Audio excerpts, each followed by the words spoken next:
Hello, my name is Traylon Williams. I am a student at Prairie View A&M University, and this video today is to talk about my virtual community service project that I had to do for a class to do something.org.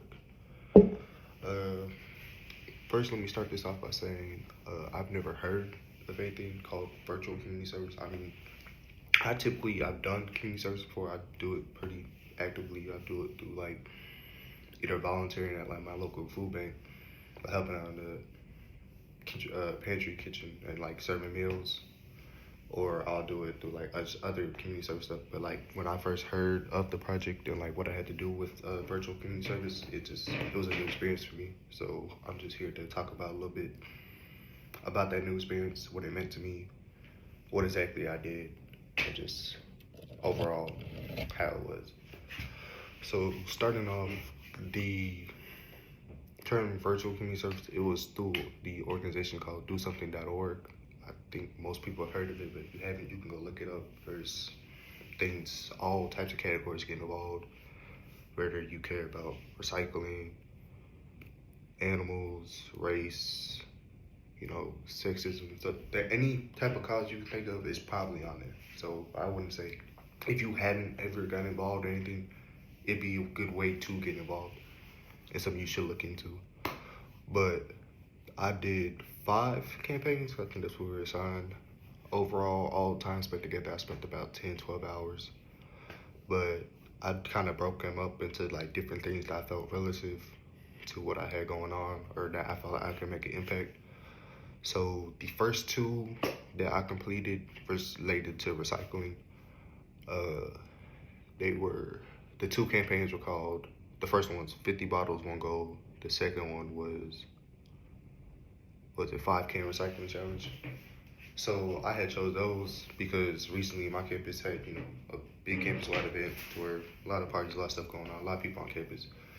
But, after, there's just like a lot of trash being left around, and then like recycling. I mean, it's more than just like trash leaving around. It's make sure stuff goes in the right place and not in brown habitats. If you don't know anything about me, I love animals like a lot. I mean, I don't want to show it now, but I got like 3, 4 animal tattoos on me. So it just really sucks when I see stuff like plastic or trash in animal habitats, and then they get affected by it when like it shouldn't have been there in the first place. So that 50 bottles, 1 goal, it included, collecting 50 water bottles or more. I mean, you could go, I went above, but just collecting a minimum of 50 water bottles that you found either outside or your neighbors or whatnot.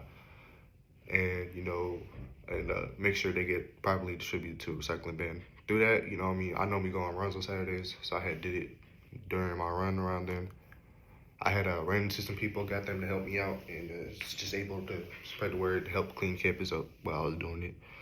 The next one I did was a 5 can challenge. Basically, I had did that when I was going to gym, because when you're in the gym, you're not worried about recycling. You're worried about getting your lift done, so you just find it as trash.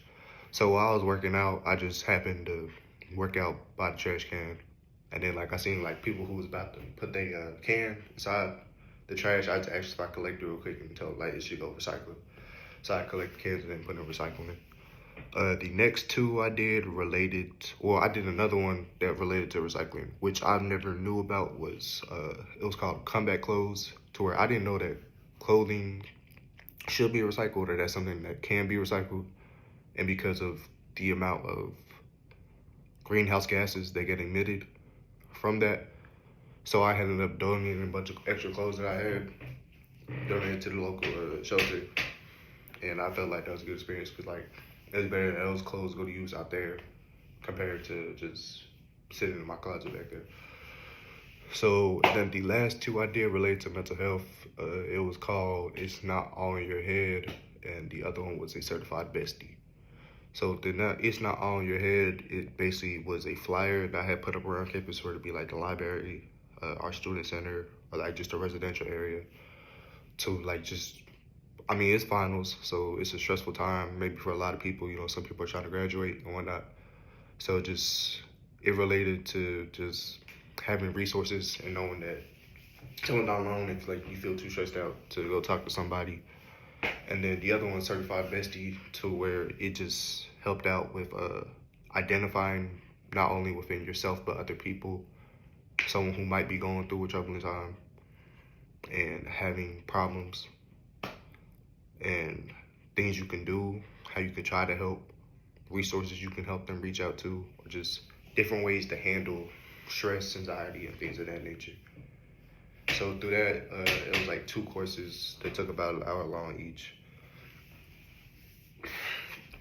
But anyways, through doing all of that through DoSomething.org, I felt like it was a different way to engage my community and make an impact in ways that like you probably wouldn't think traditional, because they got a couple things where you can like make your own community service involvement. But I would just, through DoSomething.org, I would recommend it to other people who aren't normally get involved, to encourage them to get involved, because they also have pictures posted up with like a whole bunch of other people who like may be around your similar age demographic or may be interested in topics that you might be interested to. So just to wrap this up, that was my experience. I really enjoyed it. I mean, I probably would do something like that or continue to use it, but I feel like it was a great project and really eye-opening, and that more people should probably get on DoSomething.org to make a change. That's about it.